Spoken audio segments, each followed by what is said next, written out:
berawal dari Ustadz kampung, sehingga para ulama-ulama besar yang ada di kota besar itu menjadi keikhlasan itulah yang akan memberikan sesuatu yang begitu luar biasa untuk dunia dan akhirat.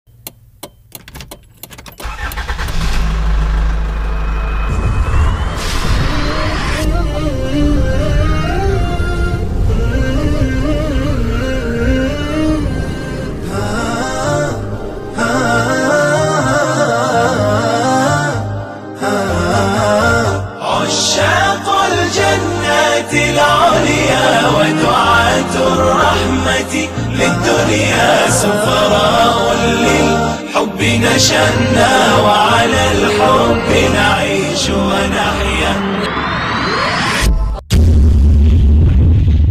Assalamualaikum warahmatullahi wabarakatuh. Alhamdulillah akhirnya sampai juga kita di Pondok Abah di Cinagara. Alhamdulillah. Minum dulu. Ini baru nyampe benar, jadi beneran nih abang si Akangnya tuh bawa air hangat ini.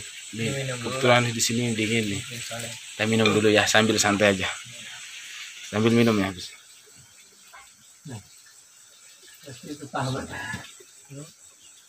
Lo kalau ke Bogor itu terus madam.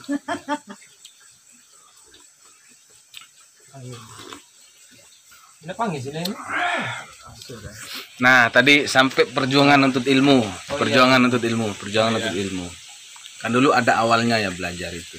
Dulu belajar alif-alifannya itu di mana, Tan? Dulu kebetulan di kampung ibu dan bapak saya juga guru ngaji. Cuman saya nggak ngaji sama ibu bapak saya. Nah, karena biasanya kan bapaknya juga ustadz kampung. Oh iya. Kampung. Ini bapak ustadz kampung, iya. Anak juga anak kampung. Dulu saya ngajinya sama Ami namanya. Ami, guru Ami di tetangga.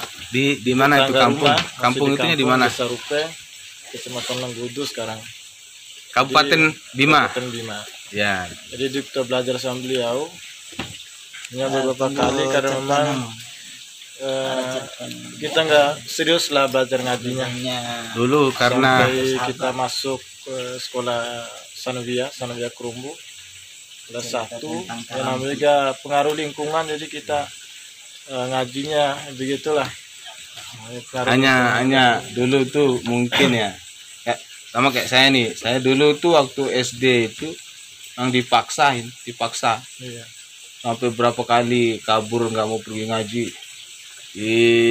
dipaksa sampai diantar, sampai dipukul lah. Dulu kan keras, jadikan orang tua itu kan memang waduh ya betul. Dulu keras ya. Banyak orang datang ngaji ke rumah saya, cuman karena di kampung itu rumahnya rumah panggung gitu ya.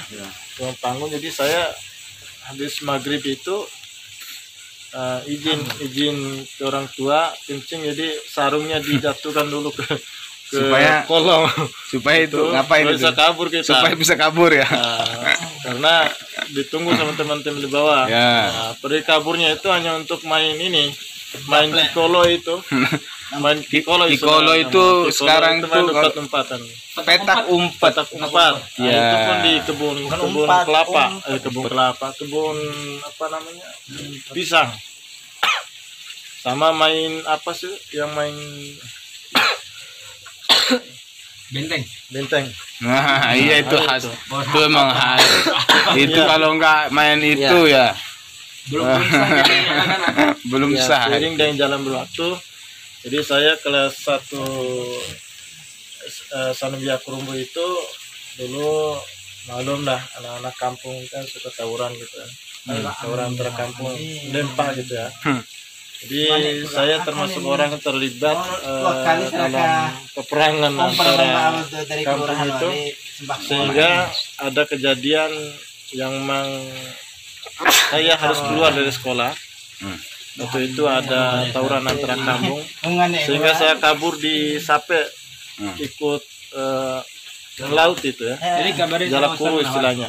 Oh, ikut ini nelayan. Ikut nelayan. Ya. Saya 6 bulan di sana. Setelah 6 bulan ada namanya Ustadz Hakim dan Ustadz Zaidun pulang kampung. Nah, secara kebetulan saya diajak ke Jakarta untuk masuk pondok pesantren. Nah, sebelum ke pondok pesantren Ustaz. Matrikan Insro masih main dari Jakarta. Berisik amat sih ini. Ntar dulu apa? Nah, Hari kamu saya cuma sono. dari tadi guru pertama ngaji itu Pak Ustadz Amin kan. Iya. Saya mau jalan. Guru emo. Ya, jalan Sama. Nah, sama kayak nama orang tua saya guru. Nih, bentar aja. apa kata-kata atau pesan atau tausiah nasihat beliau yang dulu sampai sekarang ini diingat yang paling melekat. Dulu yang nasihat beliau itu yang paling melekat itu karena dulu pernah dipukul kita itu. Ya. Dipukul pakai kayu bakar yang dibelah itu, pukul itu punggung tuh sampai ada bekasnya, sampai udah bilang begini tuh, tidak ada guru yang benci sama murid, yang ada murid yang benci sama guru. Jadi dimanapun kamu berada, jangan pernah benci sama guru, karena keberkahan guru itu akan selalu menyertai kalian. Itu pesan beliau dulu. Walaupun pesannya pakai bahasa Bima, ya kira-kira begitulah maksud pesannya. Iya benar. Nah, itu kan semuanya dulu apa ya suka dukanya ya. Boleh tahu sekarang di mana aktifnya sekarang? Saya sekarang aktif di ya banyak sih. Ya, Yang paling yang intens. sekarang ini kan? saya tugas imam rawatib di Masjid Al-Muhajirin. Imam masjid. Yang kedua saya juga aktif di pengajian majelis pengajian di masjid. Nih, Ina malum lah Ustadz lah, Ustadznya tetap pada nih di setiap imam antum itu pahalanya itu ngalir terus sama guru ngaji yang tadi ya, itu. alhamdulillah. Jadi saya mengkhususkan, jadi guru ngaji saya terus kami sekarang saya masih bisa itu. Salah satunya ada Ustadz Hakim. Walaupun perbedaan usaha kami hanya berapa tahun, tapi Ustadz Hakim, Ustadz Saharudin, ada juga Ustadz Tolib dulu namanya, pernah mengajari saya Al-Quran sehingga saya bisa baca Al-Quran dengan baik dan benar.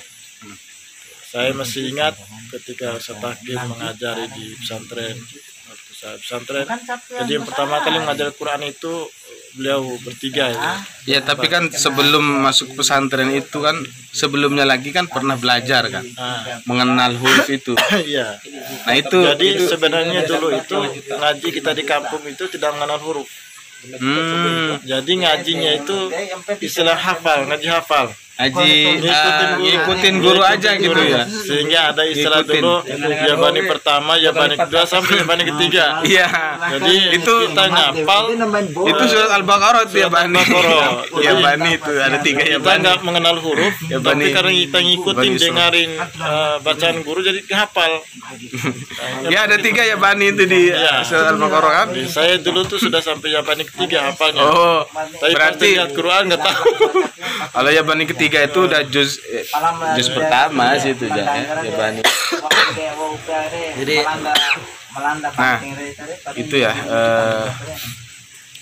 Jadi saya mengenal huruf itu ya di sini di pesantren. Pesantren.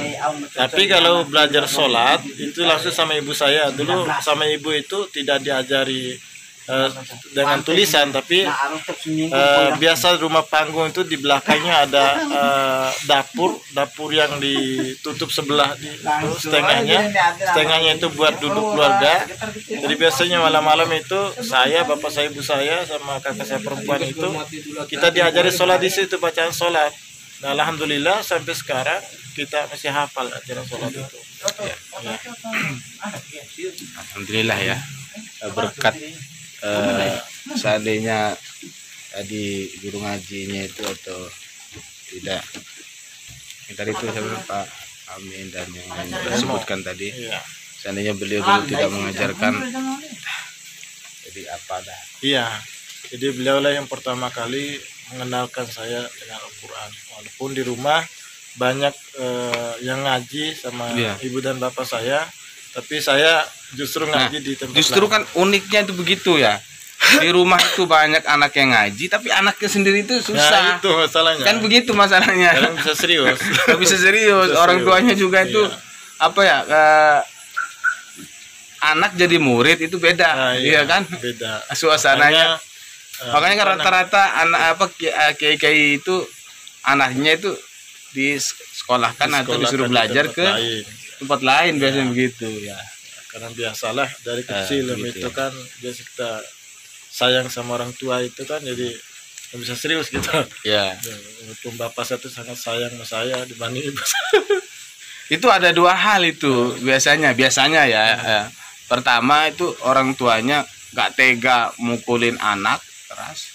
Kedua itu bisa sebaliknya itu. Jadi Kalau dihajar sama bapaknya itu bisa sekalian. jadi bisa bapak lewat. saya itu Makanya mendingan kerasnya emang keras, tapi tidak dengan pukulan, tapi dibentak. Tapi sekali dibentak sama beliau itu bisa sakit. itu. jadi menurut Ustadz sekarang Aku rai lawan ni. Narai lawan ni. persepsi Ustadz tentang Ustadz kampung itu seperti apa? Iya, orang awan Nah, kalau kita banding kaitkan dengan Cuma dari konteks awal Alimah. suruh nah. Suruh lah. Ya kalau saya lihat sekitar dulu peran Ustadz Dimutar, kampung Pak, sangat ini. luar biasa. kan ini. Bahkan keilmuan mereka juga sangat luar Tengok kan biasa. nangoy. Walaupun hidupnya di kampung dan sederhana, tapi Sederhana, bersahaja, secara gitu. keilmuan mereka itu benar-benar mutawatir. Jadi Ya. guru sampai ke dia itu Ya. karena belajarnya orang-orang Jelas kampung itu, dulu itu sanatnya tidak, jelas iya, ya. sanatnya Dari jelas. Bahkan Cuman karena mungkin tapi tidak disebutkan ya. ya tidak tapi, disebutkan. tapi kalau ditelusuri gurunya itu jelas Iya. bisa kita lacak. Tapi memang sangat tobit itu, sangat Iya. kuat dia hafalannya, keilmuannya bisa dipertanggungjawabkan. Itu salah satunya ada berapa ulama di kampung saya itu, ada Salah Abu Ustadz Dibu, kampung ya. Abdul Muthalib Alif namanya. Itu ulama desa yang memang sangat luar biasa. Kalau kita kenal sekarang kitab kuning, beliau dulu itu sudah mengenal kitab kuning, bahkan sudah menyebutkan nama-nama kitab yang belum pernah kita dengar gitu. Nomor 9. Dan pertanyaan kita dulu, beliau semuanya belajar di mana? Kan gitu. Tapi ternyata memang orang-orang dulu itu belajarnya sangat luar biasa. Ya. Jadi benar-benar mencari guru, bukan kayak sekarang itu. Justru guru mencari Guru murid. yang mencari murid. Kalau dulu itu Murid guru yang datang mencari- murid yang mencari guru. Nah, sekarang itu kebalikannya. balik. Makanya berkah-berkah orang-orang dulu itu, guru-guru dulu itu.